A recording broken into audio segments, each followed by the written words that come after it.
efficiency that we see right now is the efficiency of the determination of Allan McNish. We've seen it in years past, fighting from the get-go, and McNish now looks to the inside of Lapierre. Looks like he gets a good pull off the back of the Peugeot, really does, but not enough to get alongside in the brake zone. That was tight there in the little kink. Now we're in that very fast right-hander before Indianapolis. That is an amazing piece of the racetrack. Down a couple of gears, about 110 kilometers right there. Then down to the slowest part of the racetrack, Arnage, 50 miles an hour right here at Apex. Right now, Allan McNish may actually have a faster race car than Lapierre in front, but he cannot get by. And one of the things that Alexander Wurz had said this year was that the Audis have the straight line speed this year. We do not want to race them on the track. We want to race them with strategy. As you see Dr. Ulrich watching McNish still taking the fight to the Peugeots in front. And right now, Timo Bernhard holding on in the second Audi.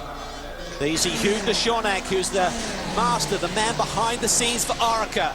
He now has the responsibility of entering one of these Peugeots for the world's most famous sports car race, and obviously on home ground in France for him. These diesel-powered cars are so quiet, they don't make the engine noise. You can actually hear the tires squealing, the understeers, they turn into the corner on some of these cars, something you just normally don't hear with prototype race cars. They're starting to get some heat in the tires now. You can see the Peugeot is really starting to stretch out a bit. Even the fight that they had between the last Peugeot in line and McNish, you can see they're stretching out already. Little heat in the tires, and now they're looking like they're going to be able to stretch some legs.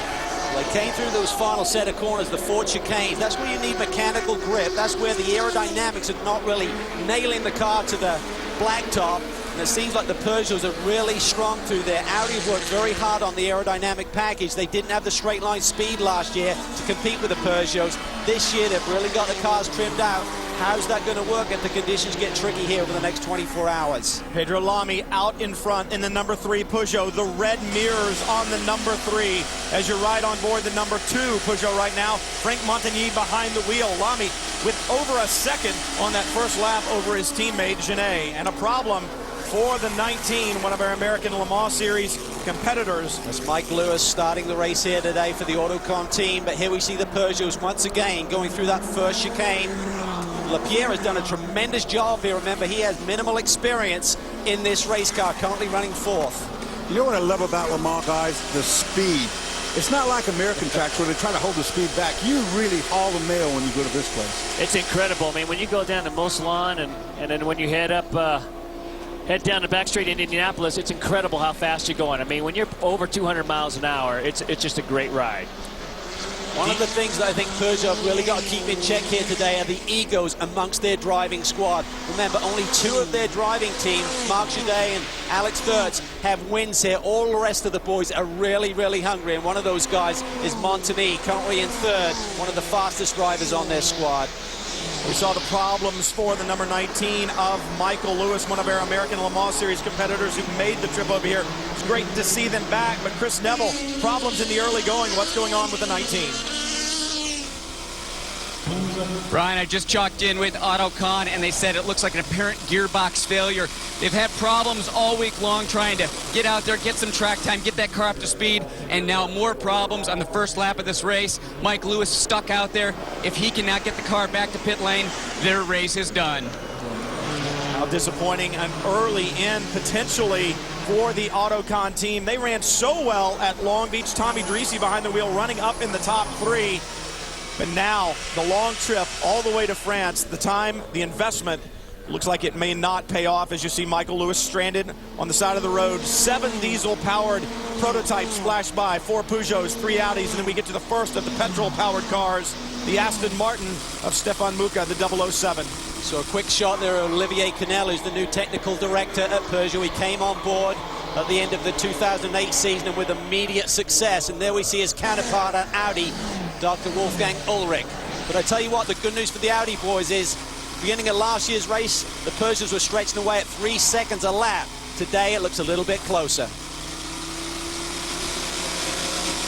You can get the lap times on the board. Lamy continuing to pull out just a bit over the second place Peugeot, but they are lined up in lockstep.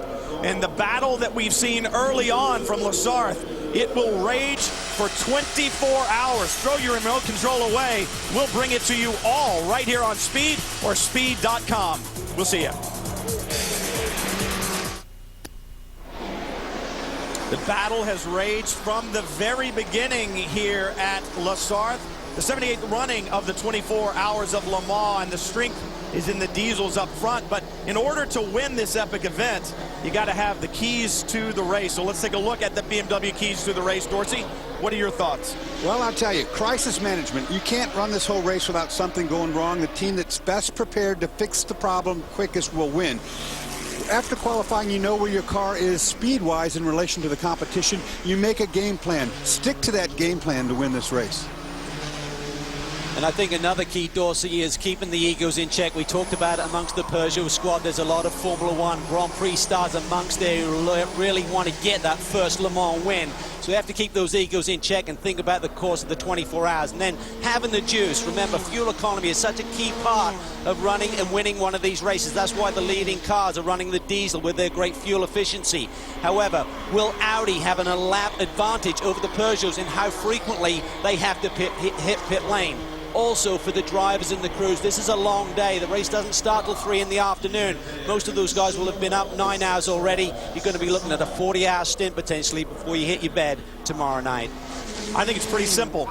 No mistakes. Not on the crew, not on the driver's part. You cannot damage a car, and don't try to find an extra second in pit lane at the risk of getting a 3-minute penalty. Work your plan your work, get it done, no mistakes. And you talk about no mistakes, and we talk about the battles here. Well, they were being waged before the green flag ever flew. Take a look here at the start. Look at the 007, the Aston Martin, the fourth car, gets together with Fessler in the Audi before they ever come onto the front straightaway. That was pretty wild. And then we see Alan McNish and Timo Bernhard, the Audis there side by side. Timo gives that spot away, and you can see the sporting directors there for Audi and Peugeot. They're watching this stuff. That's incredible action there as Montagny look for the inside line. It has been exciting already, and we're only 3 laps in to the 24 Hours of Le Mans. It's Pedro Lamy who runs out in front, just about a second gap over Frank Montagny, his teammate in second, then Marc Genet, then the fourth Peugeot by Oreca, entered by Hugh de Chornac and his team, the Oreca team, Lapierre behind the wheel. Then we get to the 3 Audis, but the good thing is when we look at that lap times right now, 3:23.9s to some 3:23s. Pedro Lamy, actually Montagny, the fastest car on the racetrack, but the Audi's within a second or so of the Peugeots. That's what they're going to need to be able to keep the pace, Cal. Yeah, and I think they're probably going to be a little bit disappointed. I would think that the Audis would have wanted to be within 1 second